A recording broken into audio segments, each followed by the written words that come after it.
Thank you, President. My question is for the Minister representing the Treasurer, Senator Gallagher. Minister, this afternoon the Reserve Bank Board increased interest rates by 25 basis points. How much will this rate rise increase monthly repayments for someone on an average mortgage of $600,000, and how much extra is this a year? Thank you, Senator Patterson. Minister Gallagher.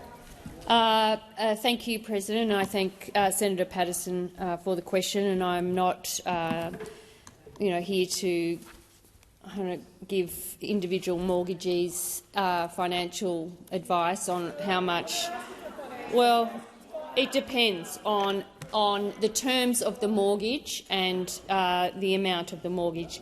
Clearly, what I would say is that no one with a mortgage will be happy with the decision of the bank today. And just reading through the decision of the statement by the Monetary Policy Board, which I'm sure you've all read through as well, it does go to the issues that have determined or that have fed into making their decision today. Minister, please resume your seat. Senator Patterson. Thanks, President. On direct relevance, the question was about how much more someone on an average mortgage will pay. If the minister doesn't know, she should just say so. Thank you, Senator Patterson. The minister is being relevant. Senator Wong. Yeah. Of her answer. Order. Order. Minister Gallagher, please continue. Well, that wasn't what I said, Senator Cash, but anyway. On the issue of the bank and their decision today, and my quick reading of this as it's come into question time is that a lot of the concerns of the bank in making this decision have related to private demand growing more quickly than expected. And that's why the decision this government's taken about how we can provide cost of living help to households, much of which you've opposed, whether it be in Medicare, whether it be in cutting student debt, whether it be in tripling the bulk billing rate, whether it be in some of the energy rebates which have come off now. This has been our entire strategy to manage some of the inflation challenge and provide cost of living help to households to help them deal with some of that cost of living pressure that they've been under. That is the strategy that we came to government and inflation was running at 6% and accelerating, and it's the strategy that we continue to focus on as we deal with the inflation challenge across the economy. Senator Patterson, first supplementary. Thank you, President. IFM Investors Chief Economist Alex Joyner said today, and I quote, "We already have fiscal policy getting looser, but it could be even looser than we expect.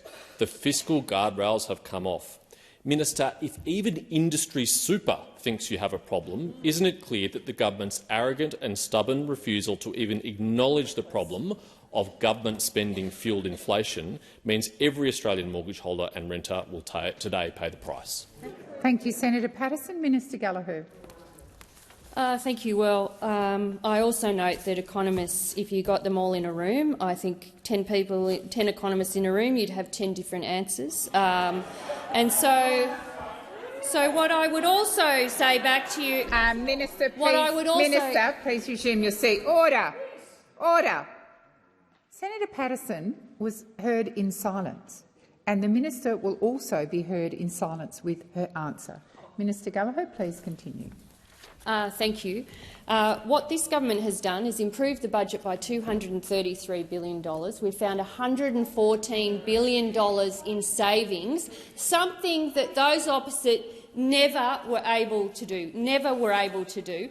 And your plan going into the last election was higher taxes, lower wages, bigger deficits and more debt to build those nuclear power stations. So aren't we lucky that that plan wasn't pulled off? Minister, thank you. Minister Wong.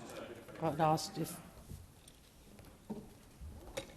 to call Senator Ruston to order. I did call Senator Ruston. There were quite a few interjections, so she may not have heard me. I repeat once again, please allow the minister to answer with silence from the chamber. Minister Gallagher. Thank you. And in the perhaps if I finish with the RBA's statement from their statement on monetary policy, where They say the near-term upward revision is driven by private demand, and the contribution of public demand to year-end GDP growth has continued to ease in recent quarters as expected. Thank you, Minister. Senator Patterson, second supplementary. Thank you, President. HSBC Chief Economist Paul Bloxham said, and I quote, "The primary driver of the pickup of inflation is not strong demand. To the extent that demand is playing much of a role, it is that public demand growth has been strong due to government spending. Given the Prime Minister and the Treasurer took credit for rate cuts, do you now accept responsibility for this rate rise?" Thank you, Senator Patterson. Minister Gallagher. Thank you. Well, on government spending, we have delivered the first back-to-back surpluses in almost 2 decades, something that the Governor herself has drawn attention to as being Senator helpful. Patterson. We have returned 70% of all tax receipts to the bottom line, when you only returned around 40%. Debt is $188 billion lower in 24-25 than what was forecasted prior to the 22 election, saving $60 billion in interest costs, and we have managed to restrain average real annual spending growth to 1.7% over the 7 years to 28-29. That is the budget doing what it needs to do, responsible budget management. Sorry. Senator Ruston, that was extremely rude. You noted a football match, and if I hadn't have seen the senator on his feet, the clerk would have advised me. Senator Patterson. Thanks, President. On direct relevance, the minister's not yet said whether the government accepts responsibility for the rate rise. Thank you, Senator Patterson. There was more to your question than that, and the minister is being relevant. Minister Gallagher.